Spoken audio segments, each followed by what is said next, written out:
Saya pernah dengar dari kecil dulu, Snuk Horgroni ini katanya pergi ke Mekah, belajar Islam, Iya, masuk Islam. iya. Memang tujuan untuk menghancurkan Islam. Apakah benar beliau pernah belajar Islam di Mekah? Pernah, memang pernah belajar di Mekah. Sun Hon berhasil memasuki Mekah pada tahun 1885 berkat hubungan baiknya dengan Gubernur Ottoman di Jeddah. Di Mekah, Hon berhasil menarik hati para ulama agar membimbingnya untuk mempelajari agama Islam. Semasa tinggal di Arab Saudi ini, Hon menikah dengan perempuan asal Jeddah. Saya urutin dulu dari awal. Ketika dia membaca banyak hasil jurnal ilmiahnya Goldschier ini, yang orang Yahudi ini, Goldschier ini salah satu teori pentingnya adalah bahwa hadis-hadis yang direproduksi oleh orang Islam ini sebenarnya dibuat pada abad pertengahan. Ini bukan otentik dari Nabi Muhammad. Itu pemikirannya Goldschier. Sehingga kemudian merangsang Snuk Horgroni untuk melakukan penelitian, terutama ke Mekah.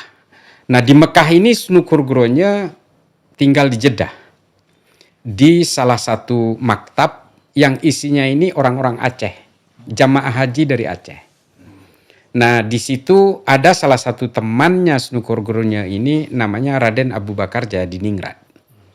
Nah, inilah yang memberi akses sehingga Snuk Horgroni ini bagi saya pribadi, Bang Haji, dia tidak pernah masuk Islam. Kalaupun dia berpura-pura Islam ya, dia menggunakan jubah keislaman, membajak jubah-jubah keislaman, mempelajari Islam hanya untuk kepentingan operasi politiknya negara kolonial, Belanda terutama.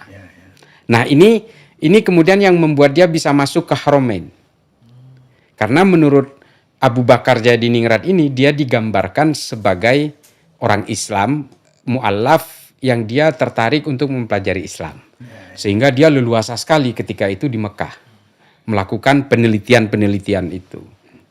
Nah, yang paling menarik itu, penelitian akhir dari Snuk Horgroni di Mekah itu, bahwa orang-orang Hindia Belanda, orang Jawa dia sebut di dalam bukunya. Jawa itu maksudnya orang-orang Hindia Belanda, jajahan Belanda, Indonesia lah. Itu dikatakan bahwa orang Indonesia itu cenderung inferior. Inferior itu merasa rendah diri di hadapan orang Arab. Nah, orang Indonesia itu sampai tidak ada yang berani menjadi ustadz, menjadi guru di Mekah, karena dia tidak mau berada di atasnya orang Arab. Sehingga salah satu-satunya guru yang dia kenal itu namanya Ustadz Zainal Abidin dari Sumbawa. Padahal orang pintar dari Indonesia itu banyak. Tapi karena orang Indonesia ini inferior di bawah orang Arab di Mekah itu, sehingga tidak ada yang mau menjadi ustadz. Tidak mau melewati orang Arab. Saking takutnya. Sebentar, Ustaz. Kan ada berita Syekh Nawawi Al-Bantani, kemudian Syekh Junaid Al-Batawi, kemudian dari Al-Minangkabau. Itu juga kan mengajar di Mekah, Ustaz. Ya, tapi dalam pandangan Snuk Horgroni, mungkin pada zaman Snuk Horgroni melakukan penelitian itu, pandangan perspektifnya Snuk Horgroni itu. Nah, nanti ini hubungannya adalah rekomendasi Snuk Horgroni ketika dia kembali ke Leiden, ke Belanda. Nanti dia menemukan kesimpulan-kesimpulan kepada pemerintah Belanda bahwa kalau mau menghentikan perlawanan-perlawanan dari masyarakat Indonesia, ada 3 kuncinya. 1, jangan memerangi para raja atau sultan. Karena kekuatan perlawanan bangsa Indonesia terhadap Belanda itu berada di ulama-ulama lokal yang sudah melakukan blending antara Islam dengan budaya. Nah, ini nanti hubungannya, nanti akar genealogisnya Bang Haji, ke belakang itu nanti akan berdampak. Yang kedua adalah karena orang Indonesia ini terlalu inferior, rendah diri di hadapan orang Arab, maka pemerintah kolonial Belanda harus membuat patron-patron utama di Indonesia itu. Patron itu adalah tokoh-tokoh baru yang berasal dari orang Arab. Nah, itu kemudian nanti dilaksanakan oleh kolonial Belanda. Nah, kemudian yang ketiga, perlawanan-perlawanan dari masyarakat Indonesia terhadap Belanda itu dipengaruhi oleh kontribusi budaya-budaya lokal. Nah, ini nanti ketika dia selesai di Mekah, Snuk Horgroni ini sempat datang ke Indonesia dan nanti dia berkeliling Jawa Barat dan Jawa Tengah sampai ke Purbalingga, Cianjur, Garut dan seterusnya. Bahkan sempat nikah di Garut. Sunukorogronya menikah dengan anaknya seorang kiai di sana, dan kiai ini memaksa anaknya untuk menikah dengan Sunukorogronya karena di matanya kiai lokal ini Sunukorogronya ini adalah seorang mualaf yang ahli dalam Islam. Agama, ya, dan bahkan digambarkan dia ini hafal seluruh hadis yang otoritatif waktu itu ya. Nah, ketika dia sudah berkeliling inilah dia kembali ke Leiden. Semua dia berikan hasil penelitiannya itu yang nanti akan mempengaruhi kebijakan-kebijakan pemerintah kolonial Belanda. Nah, setelah dia di Leiden, dia kembali ke Indonesia dan ditempatkan di Aceh. Mengapa di Aceh? Karena Aceh ini satu-satunya wilayah di Hindia Belanda yang susah ditaklukkan. Dan Aceh masih menjadi wilayah protektoratnya Kekaisaran Utsmani ketika itu. Rekomendasi yang lain akhirnya dari Sunukorogronya, orang-orang yang berangkat haji harus dibatasi. Supaya apa? Supaya tidak terpengaruh oleh pemikiran-pemikiran revolusioner dari orang-orang di Arab yang sesama orang Indonesia. Nah, ini akhirnya nanti akan dibatasi itu oleh pemerintah kolonial Belanda. Nah, ini yang akhirnya 3 poin penting yang disampaikan di Leiden itu, Bang Haji, yang dilaksanakan oleh Belanda. Sehingga ketika itu Belanda mendatangkan banyak sekali, istilahnya melakukan eksportasi dari Timur Tengah, termasuk generasi-generasi pertama dan kedua di daerah Gujarat dan Goa, untuk kemudian dikapalkan ke Indonesia. Tapi apakah semua orang Arab ini akan ditakuti? Nah, ini persoalannya. Sehingga mereka ini ketika dia mendarat di Indonesia, dia sudah langsung di branding bahwa mereka ini adalah keturunan Rasulullah. Dan ini sejaman dengan, ini National Geographic pernah menulis ini. Kekaisaran Ottoman telah melakukan sertifikasi pada mereka yang mengklaim keturunan Nabi pada abad ke-16. Rupanya dari sertifikasi keturunan Nabi atau sayyidisasi di Kekaisaran Ottoman diduga ada banyak kecurangan. Praktik sayyidisasi semasa Kekaisaran Ottoman dilakukan untuk tujuan politik, karena gelar ini punya banyak keuntungan dalam tatanan sosial. Pendaftaran dilakukan di lembaga yang disebut Naqibul Ashraf. Dalam beberapa latar belakang sejarah, bagaimanapun keturunan Muhammad diasumsikan lebih penting sehingga banyak orang, rakyat jelata dan penguasa, sama-sama mengaku sebagai keturunan darinya. Nah, ini kemudian yang menjadi persoalan-persoalan baru. Karena begini, ini panjang sih, nggak apa-apa ya, saya bicara sendiri nih. Di sini 5 jam. Nah, persoalannya kemudian kelompok-kelompok Arab dan keturunan Nabi ini kemudian menjadi kelas priayi baru di Indonesia. Keturunan Nabi pakai quote and quote. Quote and quote. Karena ya ini... Karena saya bukan ahli nasab, tapi saya menganggap bahwa ini adalah karena memang pemerintah kolonial Belanda melakukan eksportasi paksa ini bisa jadi memang bukan keturunan Nabi. Bisa jadi memang ini yang dipaksa menjadi keturunan Nabi supaya pengaruhnya menjadi luar biasa. Nah, salah satunya kemudian patron yang diplot itu adalah Utsman bin Yahya yang dijadikan mufti Batavia itu. Yang nantinya itu berhasil memadamkan ulama-ulama dan santri-santri ketika rakyat Banten melakukan perlawanan ke Belanda. Perang di Cilegon, namun Belanda begitu mudah meredamnya karena keturunan imigran Yaman Habib Utsman bin Yahya mengeluarkan fatwa bahwa haram hukumnya memberontak kepada pemerintah Hindia Belanda. Jadi konsep operasi intelijen dari Belanda melalui Sunukorogronya ini adalah bahwa kita jangan kita melawan head to head dengan masyarakat Indonesia, tentara Belanda ini, tapi harus dipecah dulu patron kliennya. Ini operasi intelijen seperti itu. Dipecah dulu, ulama dipecah dengan santrinya, santri dengan santri dipecah, ulama yang satu dengan ulama yang lain harus dipecah. Siapa yang bisa melakukan ini?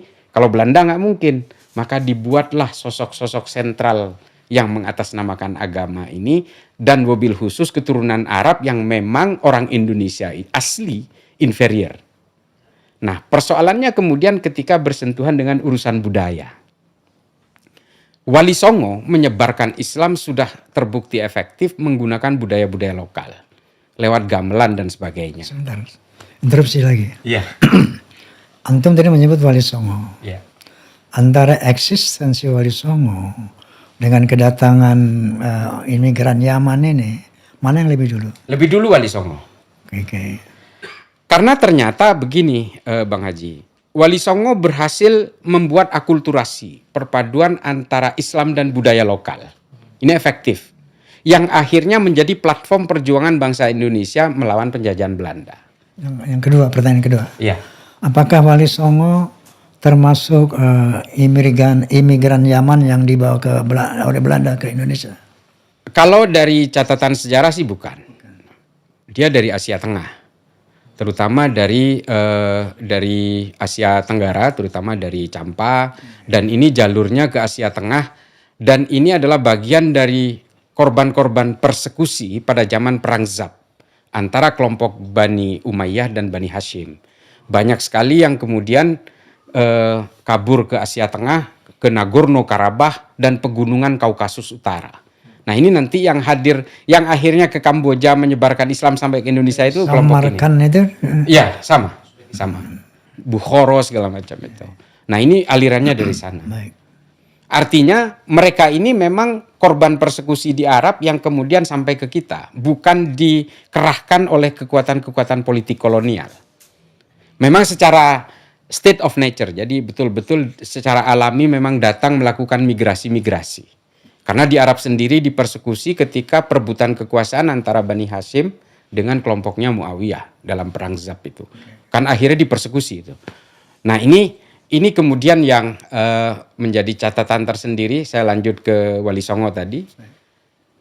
Belanda berdasarkan rekomendasi dari seorang political advisor yang bernama Snouck Gronya menganggap bahwa kekuatan budaya-budaya lokal dengan ulama-ulama lokal yang mengatasnamakan yang berislam ini kemudian menjadi persoalan bagi Belanda, sehingga dipaksakanlah kooptasi budaya itu.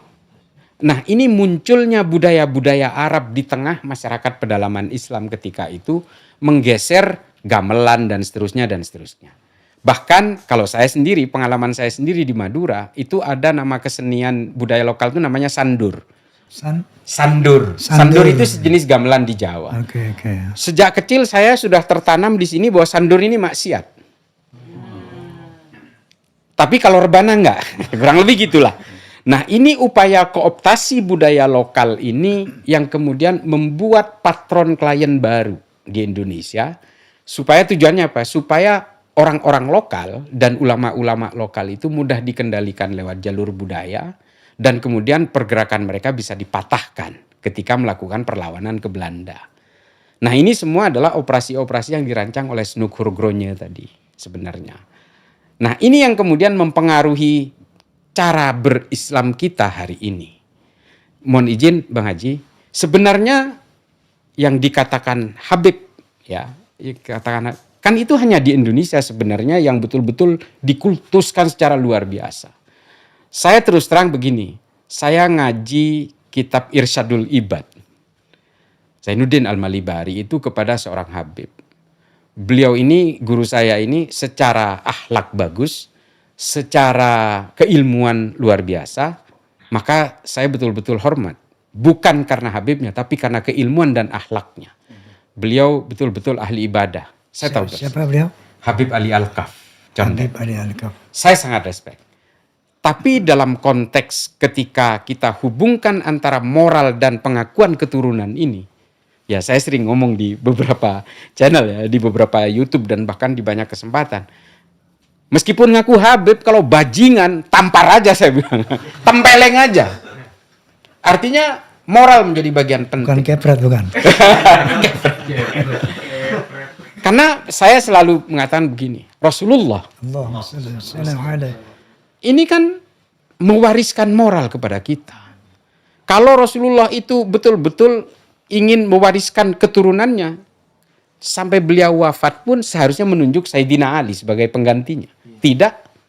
Sayyidina Ali jelas-jelas sepupu dan menantunya. Pintar pula babul ilmi. Tapi Rasulullah tidak mewariskan itu semua sampai beliau wafat, tidak menunjuk penggantinya. Artinya apa? Rasulullah ingin betul-betul mewariskan akhlak yang baik kepada umatnya. Bukan soal keturunan, bukan soal genetik, ini persoalan moral saja. The right man on the right place. Exactly. Nah ini kalau saya pribadi menganggap gitu. Kalau bicara soal nasab ya terus terang mungkin banyak yang mumpuni, ada ahli filolog segala macam, ada filolog, ada belakangan Gus Imad juga menyuarakan itu. Saya ya berterima kasih banyak dengan pengetahuan-pengetahuan seperti itu. Tapi kalau mau berbicara tentang bagaimana masa kecil saya yang betul-betul terjajah seolah-olah seorang Habib itu adalah masterpiece yang tidak mungkin salah, seolah-olah ini maksum. Saya menganggap bahwa sejak dulu saya tertipu rupanya. Karena setelah dewasa saya ditipu berkali-kali oleh orang yang mengaku Habib. Soal cincin lah, soal sarung lah, saya sering ditipu masalahnya. Dan berbekal takzim itulah kemudian saya rela ditipu berkali-kali. Ikhlas. Ikhlas. Supaya dapat syafaat. Supaya dapat syafaat. Astagfirullah. Astagfirullahaladzim. Jadi ya kalau bagi saya Bang Haji, moral, akhlak bagi saya itu menjadi patokan bagaimana saya menyikapi respect terhadap orang. Jadi saya sudah tidak terpesona lagi ada ngaku Habib gitu tapi malak-malak duit ya saya usir dari rumah, nggak ada cerita. Ya, Apalagi jadi, belakangan ada apa state of mind gitu ya, ada temuan-temuan seperti yang dilakukan oleh Kiai Imad, termasuk Menahim Ali dan sebagainya, termasuk beberapa teman-teman yang hari ini mengamplifikasi itu. Ya oke, ini sebagai spektrum baru dalam cara saya berpikir bahwa bagi saya ini Bang Haji, mohon maaf, semua manusia apapun keturunannya menurut saya dilahirkan dengan harga diri yang sama. Insya Allah. Itulah yang sebagaimana sering saya utarakan dalam podcast ini. Sebetulnya nggak ada arti apa-apa nasab di sisi Allah. Nggak ada harganya nasab itu. Sampai berulang-ulang Nabi mengatakan la fadla li Arabiyyin ala Ajamiyyin. Al jannatu lil muttaqina walau kana 'abdan habasyian wa narul asma kana sayyidan qurasyan hasyimian. Jadi ternyata nasab itu tidak membawa keselamatan dan kebahagiaan orang di hadapan Allah Subhanahu wa taala. Illa taqwallah. Kan seperti itu. Betul.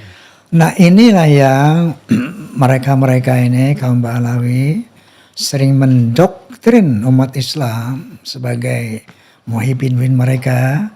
Kalau tidak menyintai kami, tidak menyintai Rasul. Kalau tidak mencintai kami, tidak akan mendapat syafaat dari Rasulullah SAW. Ini kan sebetulnya yang kita tahu dalam Al-Quranul Karim. Anak Nabi aja masuk neraka. Nabi Nuh. Bapaknya Nabi saja masuk neraka. Nabi Ibrahim. Istrinya Nabi saja masuk neraka. Nabi Lut alaihissalam. Kemudian pamannya Nabi saja masuk neraka. Jadi hal ini dinafikan, seakan-akan dinafikan oleh mereka bahwa kalau keturunan Nabi saja, anak Nabi saja kata Nabi dipotong tangannya, apalagi lagi keturunan yang jauh banget ya, melakukan hal-hal negatif, apalagi muhibinnya gitu loh. Kan lebih jauh lagi itu. Nah inilah yang astagfirullahaladzim kaum muslimin saudaraku, warga negara Indonesia saudaraku, coba waspadalah tentang hal ini ya. Artinya kenapa orang-orang yang punya komitmen tentang keislaman yang benar dan keindonesiaan, yang peduli tentang keindonesiaan yang benar ya selalu menyuarakan tentang hal ini. Jadi kembali tadi Ustaz Gus. Bukan Gus juga sih. Islah aja Bang Haji. Islah Bahrawi. Islah Gus Bahrawi. Nggak sampai hati kalau panggil nama. Kita harus menghargai ilmu bukan nasab. Allahumma salli ala Muhammad. Astaghfirullahaladzim. Baik Gus. Tadi Gus selalu mengatakan Arab. Bahwa bangsa Arab, datangnya Arab. Sementara Ba'alawi di sini kan bukan Arab. Ternyata kan bukan Arab. beliau-beliau yang terhormat ini kan artinya dari Yaman. Bagaimana antum tadi menceritakan sejarah orang-orang Belanda quote and quote mengekspor orang-orang Arab ke Indonesia dengan, karena kalau orang Indonesia dengar Arab, waduh langsung terbayang Rasulullah. Karena Rasulullah ini orang Arab.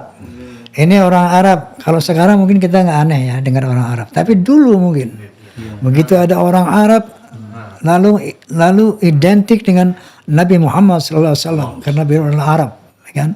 Langsung, apalagi dia bilang saya turunan Nabi, langsung takluk itu, langsung tunduk habis itu.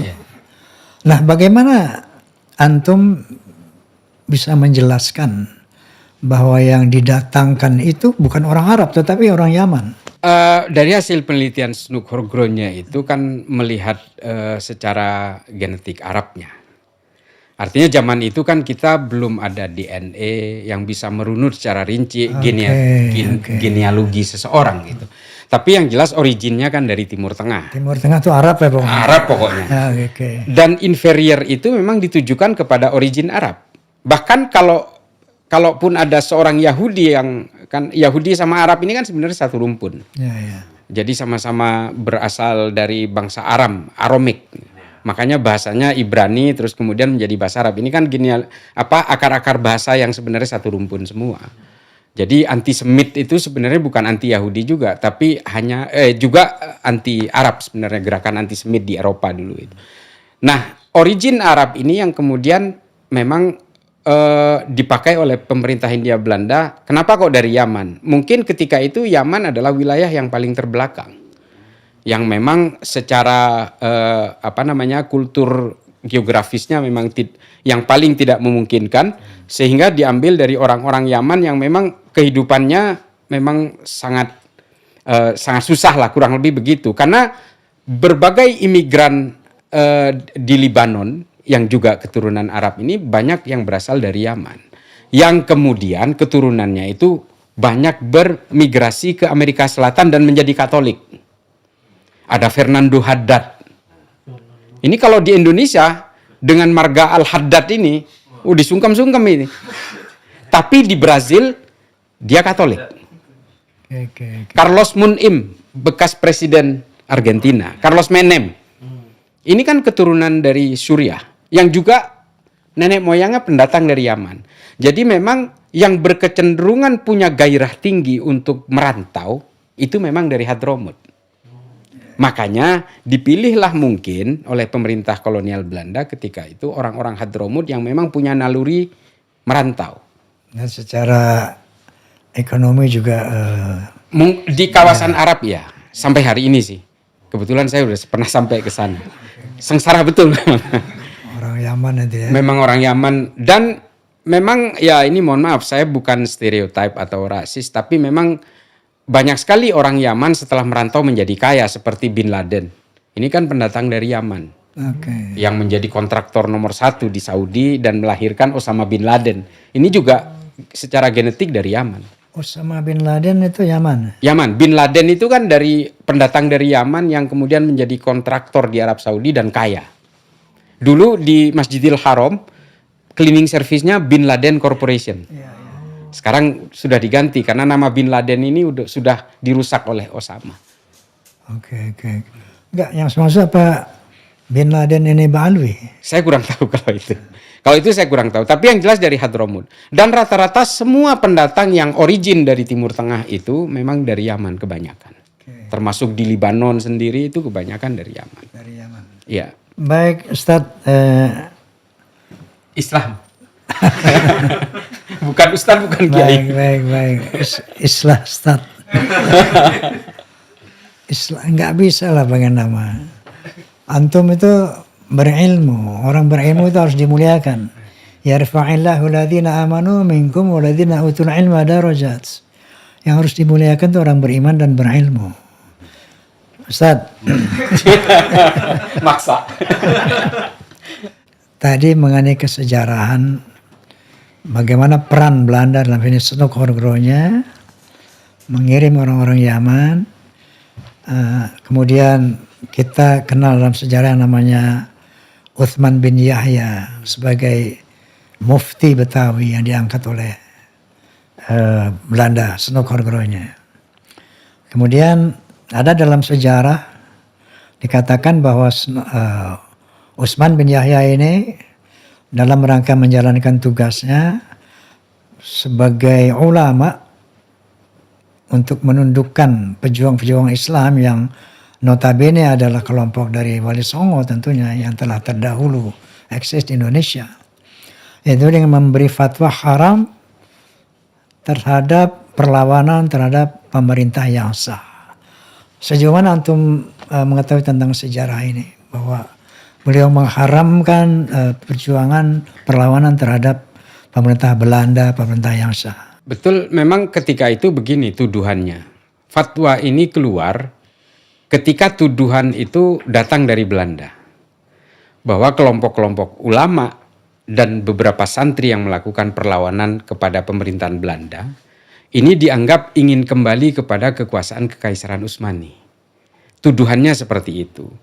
Dan mereka membuat framing bahwa kelompok-kelompok perlawanan terhadap Belanda ini adalah orang-orang yang fundamentalis dan ortodoks. Nah, fatwa itu kemudian keluar setelah framing dari Belanda itu muncul juga. Bahwa ini fatwa haram karena pemerintahan yang sah. Persoalannya, kalau buat saya salah satu penggemar dari seorang ahli sejarah dan sosiolog dan ahli ekonomi Islam namanya Ibnu Khaldun. Penggemar Roma Irama. Kalau Bang Haji Roma Irama ini bukan pemikir, buat saya dewa. Saya ingat betul waktu kecil itu. Kalau Bang Haji itu filmnya muncul di Bangkalan waktu itu. Iya, Madura. Saya naik truk rombongan. Kita nyarter truk kol diesel itu untuk datang ke gedung bioskop. Nah, di situ ada tulisan dilarang melemparkan benda apapun ke layar. Karena kalau Ucok Aka Harahap itu muncul, wah langsung itu bakiak, sepatu, sendal melayang semua. Yang kesian pengusaha bioskopnya layarnya robek. Saking cintanya kepada beliau. Jadi mohon dirubah dari jangan dewa, Pak. Itu musyrik itu. Tapi daripada saya rubah Pak Alawi.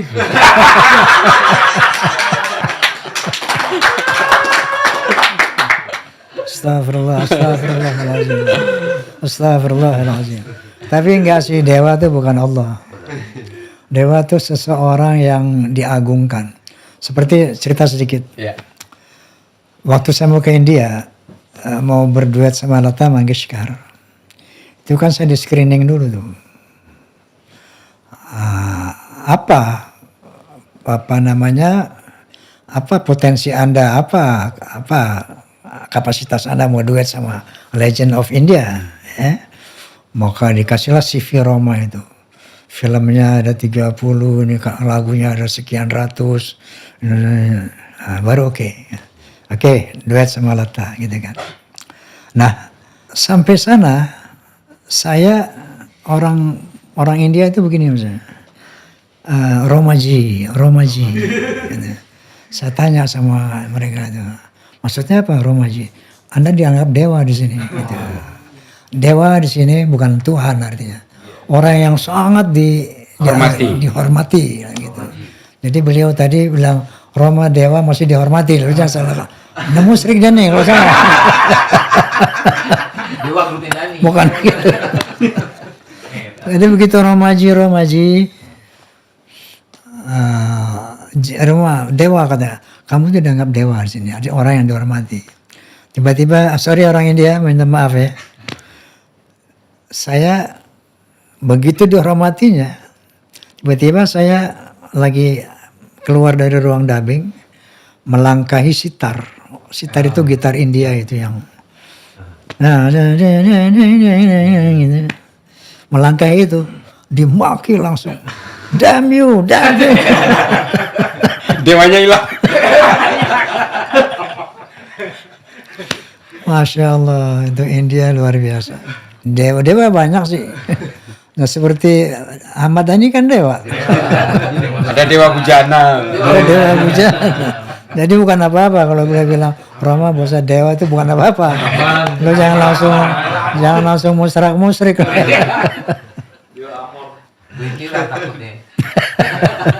Allahumma sholli ala Muhammad.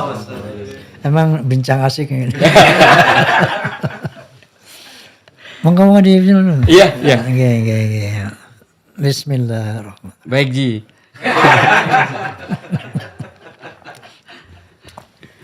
Romaji. Sampai mana? Ibnu Khaldun. Ibnu Khaldun. Saya pengagum Ibnu Khaldun. Makanya saya sering membahas soal fatwa ini. Fatwa yang dari Utsman bin Yahya dulu ketika ingin mematahkan perlawanan dari ulama-ulama lokal dan juga para santri ketika itu. Kalau kata Ibnu Khaldun, pemerintahan yang tidak boleh dilawan itu apabila pemerintahan itu sudah disepakati secara bersama-sama. Jadi kalau sistem demokratis misalnya dia sudah dipilih, ditetapkan oleh negara bahwa dia itu adalah presiden, maka kita tidak boleh melakukan perlawanan. Maka yang melawan akan menjadi bugot. Tapi kalau Belanda kan tidak disepakati oleh masyarakat Indonesia secara umum. Nah makanya fatwa ini menjadi cacat. Menurut saya kalau dilihat dari kacamata hari ini. Tapi ya inilah teknik Belanda, strategi Belanda untuk mematahkan perlawanan itu dengan menggunakan agama. Karena Belanda sudah mencapai tingkat level putus asa selama ratusan tahun, tidak pernah bisa menaklukkan perlawanan-perlawanan dari kelompok ini karena memang akar dari perlawanan ini adalah kekuatan ulama-ulama itu. Dan itu ditemukan oleh Snukhorgronya dan diberikan rekomendasi itu. Jangan perangi kelompok-kelompok seperti Sultan, kata Snukhorgronya kepada pemerintah Belanda. Tapi kalau mau diperangi, itu adalah ulama-ulama lokal beserta seluruh murid-muridnya ini. Tapi jangan melakukan operasi pemecah belahan itu lewat orang Belanda juga. Harus menggunakan orang Islam juga. Dan orang Islam di Indonesia itu sangat tunduk dan rendah diri di hadapan orang Arab. Ini motivasi yang kemudian terjadi massive deployment itu. Pengerahan besar-besaran dari kelompok Arab yang kemudian didaulat sebagai keturunan Rasulullah. Wah, makin takutnya makin kuadrat, makin berlipat kan jadinya. Nah, ini teknik Belanda ketika itu memang Bang Haji. Ya, saya tidak tahu kalau generasi ketiga, keempat, kelima hari ini tahu tentang sejarah ini, tapi kalau kita mau berbicara tentang pergerakan diaspora orang-orang Arab ketika itu, apakah orang Arab sebelum itu sudah ada di Indonesia? Ada. Sudah ada sebelumnya. Artinya bukan orang Arab ini didatangkan oleh Belanda semua, tapi diakselerasi lebih cepat dan lebih masif oleh Belanda, iya. Sebelumnya perantau-perantau dari Arab sudah ada yang datang ke sini sebagai pedagang. Bukan Yaman, Arab. Arab. Kebanyakan itu datangnya dari Arab. Kalau dari akar genealogis yang ditemukan oleh Ignaz Goldziher, memang orang Arab terutama di pesisir Timur Tengah sampai ke Persia itu memang rata-rata merantau karena memang tidak bisa bernafkah di sana. Artinya Irak, Yaman, Oman dan seterusnya. Orang-orang Arab ini kan menjadi kaya setelah menemukan minyak, Bang Haji, di dekade tahun 60-an. Sebelumnya kan mereka ini adalah enklav kesukuan yang egosentris, ego sektoralnya tinggi. Makanya budaya patriarkal, budaya patriarki itu menjadi kuat di Arab karena orang Arab itu menguasai lembah-lembah subur dan mata air yang kemudian diturunkan kepada anak-anaknya. Nah, ini yang kemudian tidak bisa ditemukan di Indonesia. Nah, Indonesia berusaha dikooptasi pemikiran kita yang Islam tropis ini untuk kemudian berusaha diarabisasi itu oleh pemerintah kolonial Belanda. Termasuk budaya-budaya yang dibajak, gamelan yang dianggap sebagai maksiat, termasuk gitar, gitar dan sebagainya ini. Kembali lagi gitar. Sebenarnya gerakan-gerakan mengharamkan wayang dan sebagainya, ini sudah dilakukan oleh pemerintah kolonial Belanda pada zamannya. Ketika itu untuk mematahkan akulturasi budaya Islam dan budaya lokal ini. Cuma hari ini bedanya platformnya sudah berubah menjadi Wahabi. Bukan lagi gerakan-gerakan dari kolonial. Ini sebentar Ustaz. Islam. Karena dipaksa Islam. Baik, Romaji.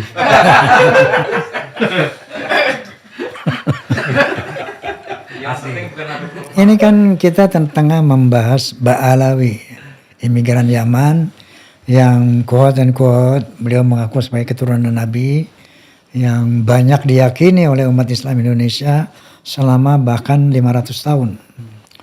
Begitu datang tesis Kiimat, memang terjadilah satu keraguan di beberapa pihak yang terutama yang melihat misalnya perilaku oknum-oknum Ba'alawi yang di luar akhlak Rasulullah Sallallahu Alaihi Wasallam. Kemudian ada lagi di samping tesis nasab berdasarkan manuskrip, ada lagi tes DNA yang membuktikan para Ba'alawi ini bukan keturunan Nabi, adalah filologi juga membuktikan bahwa para Ba'alawi juga keturunan Nabi. Ini mengenai kaum Ba'alawi. Nah tadi kan yang antum bilang gamelan haram, wayang haram, gitar haram, itu kan bukan Ba'alawi, itu kan Wahabi. Maksud saya konteksnya kemana itu? Jadi platform yang digunakan hari ini untuk mengharamkan budaya istilahnya itu kalau secara akademik itu resiliensi budaya. Itu yang berusaha dipatahkan itu memang hari ini platformnya orang-orang Wahabi. Tapi metode ini pernah dipakai juga oleh orang Belanda supaya mitos budaya orang lokal itu menjauh dari kebudayaannya sendiri. Enggak, yang saya maksud Ya. bahwa Wahabi sama Ba'alawi kan beda ini. Iya, beda. Tidak sama kan? Tidak sama.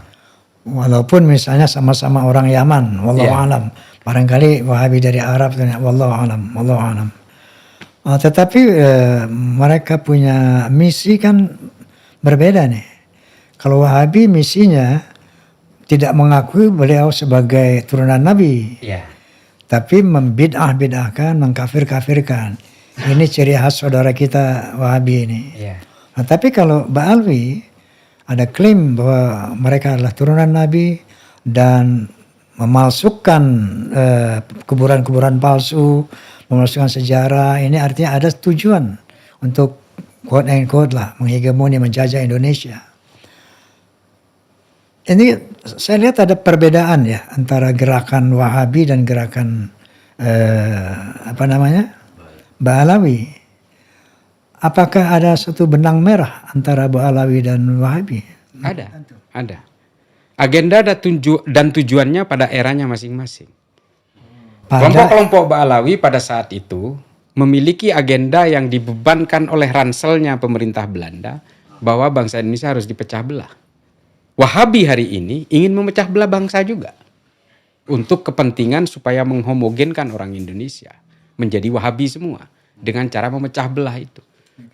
Sama tujuannya, meskipun platformnya berbeda. Makanya saya tadi Bang Haji saya katakan, kalau dulu kelompok-kelompok yang origin dari Timur Tengah yang dikerahkan oleh Belanda ini tujuannya untuk memecah belah perlawanan bangsa Indonesia terhadap penjajah, hari ini Wahabi juga punya keinginan yang sama untuk memecah belah bangsa Indonesia juga.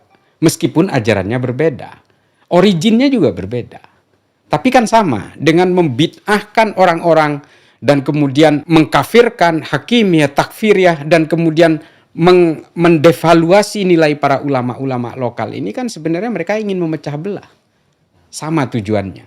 Sementara Ba'alawi menuduh gerakan pembatalan nasab ini adalah gerakan Wahabi. Seperti itu, seperti apa? Ya, saya malah melawan Wahabi. Meskipun saya terus terang soal nasab saya tidak menguasai, tapi saya adalah satu-satunya orang yang tidak mau kemudian menjadi taklid terhadap orang yang mengaku sebagai keturunan Rasulullah. Karena buat saya Rasulullah mewariskan kepada kita ini adalah rahmat dan akhlakul karimah. Buat saya itu. Mau keturunan Nabi, kalau bejat ya bejat aja. Bajingan, predator seksual ya predator seksual aja. Buat saya, keturunan itu tidak menjadi penting ketika akhlak itu menjadi cacat dan cedera. Kalau buat saya ini Bang Haji. Buat semua. Iya semua. Ya artinya ini mohon maaf, makanya saya itu kadang-kadang tapi guru ngaji saya, irsyadul ibad saya seorang Habib gitu. Habib Ali Al-Kaf Condet. Terus saya sering juga membaca buku-bukunya Habib Ali Al-Jufri dari Tarim. Al-Insaniyah Qabla Tadayyun, Al-Iman. Itu adalah kitab-kitab yang sering saya baca. Apakah kemudian saya ingin menafikan itu? Ya tidak. Karena ukuran seseorang bagi saya, kemuliaan orang yang harus saya hormati itu adalah ketika dia menjadi seorang yang ahli ibadah, berilmu, dan berakhlakul karimah. That's it, 3 poin itu kalau buat saya. Itulah yang menjadi warisan Nabi kepada kita hari ini.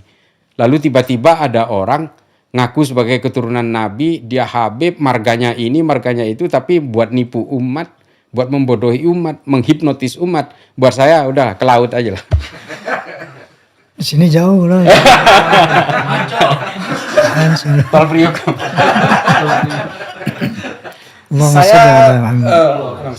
Ya kalau saya sesederhana itu melihatnya. Makanya saya dari awal ada kemudian temuan-temuan secara genetik dari Kiai Imad dan sebagainya. Ini menjadi spektrum yang memperkaya pemikiran kita bahwa sekali lagi seperti yang tadi Bang Haji sampaikan, bahwa ukuran seseorang itu menjadi mulia adalah ketika dia bertakwa dan berakhlak yang bagus, bukan karena keturunannya. Baik pemirsa, bahwa dengan sangat jelas dan gamblang beliau tadi mengatakan walaupun dia turunan Nabi, kalau kelakuannya kayak begitu ke laut. Mesti bawa celana renang. Yang beliau maksud bahwa Allah Subhanahu wa taala memuji Nabi Muhammad sallallahu alaihi wasallam, wa innaka la'ala khuluqin azim. Rasulullah itu memiliki akhlak yang agung, bahwa dzurriyyah Rasulullah pastinya ada indikator akhlak itu pastinya kan ya. Ketika akhlak itu nggak ada, indikator ini nggak ada, maka orang meragukan apa iya ini keturunan Nabi. Makanya saya sependapat dengan Kiai Rahmat, Syarif Rahmat yang mengatakan saya nggak mau jauh-jauh ke nasab, nggak mau jauh-jauh ke DNA, cukup aja satu kiasan. Kalau kambing mengembek, ayam berkokok. Kalau ada anak kambing yang menggonggong, ini bukan kambing ini. Kalau ada anak ayam yang mengembik, dia bukan anak ayam. Jadi bagaimana akhlak Rasulullah, itulah seharusnya akhlak dzurriyyahnya. Masya Allah, tabarakallah. Baik, islah. Bukan Ustaz nggak mau. Islah, Masya Allah, tabarakallah. Gus Islah. Nggak sampai hati gue ngomong Islah.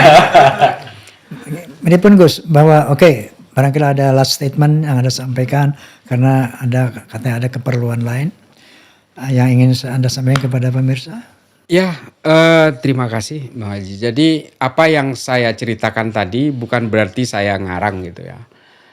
Silahkan di googling, baca, tapi masih belum ada yang menerjemahkan soal apa yang saya sampaikan tadi secara genealogis. Mulai dari Ignaz Goldzinger sampai ke tadi yang Utsman bin Yahya yang segala macam itu sudah ditulis oleh seorang doktor dari Oxford. Namanya Kevin Fogg. Judulnya Seeking Arab but Looking Indonesian that is in this. Kalau mau gampang tinggal cari aja Seeking Arab Looking at Indonesian, pasti muncul. Dan di situ jelas semua bagaimana tadi Snugorgronya segala macam itu dijelaskan tuntas sampai massive deployment yang saya bilang tadi itu ada di banyak tulisan kalau kita mau, dan itu sangat akademis karena ini jurnal itu dipertanggungjawabkan secara historik maupun secara literatur, itu udah pasti, dan saya sudah membaca semua itu. Soal nasab saya mohon maaf tadi saya tidak mau membahas karena saya memang bukan ahlinya itu. Pada intinya adalah mungkin yang terakhir ini Bang Haji, bahwa yang harus kita perhatikan dari cara hidup kita ketika ada di dunia ini, bahwa semua manusia keturunan siapapun diciptakan oleh Tuhan yang sama. Jangan pernah merasa kemudian salah satu menjadi lebih terhormat dari yang lain karena faktor genetik. Semua manusia, apapun keturunannya, apapun sukunya, dilahirkan dengan harga diri yang sama. Harga diri itu menjadi mulia ketika dia bertakwa kepada Allah, jelas. Pasti itu ukurannya. Kemudian dia berilmu. Yang ketiga, akhlaknya karimah. Itu aja. Nabi selalu mengajarkan itu. Kalau kita mau baca sirah siapapun yang nulis, pasti selalu bertumpu kepada 3 hal itu. Nah, itu yang mungkin jadi terus terang Bang Haji, terima kasih pada kawan-kawan yang selama ini ingin membuka kebenaran soal hal seperti ini dengan perspektifnya masing-masing. Tapi terus terang buat saya hari ini ada semacam gairah baru, bahwa kita selama ini terkungkung, terborgol oleh pemikiran-pemikiran lama yang kemudian membuat kita itu terhipnotis massal. Nah, mudah-mudahan bangsa Indonesia kembali kepada hitohnya, bahwa kita menghormati manusia itu karena keilmuannya, ketakwaannya, dan kepada akhlaknya. Itu saja yang paling penting.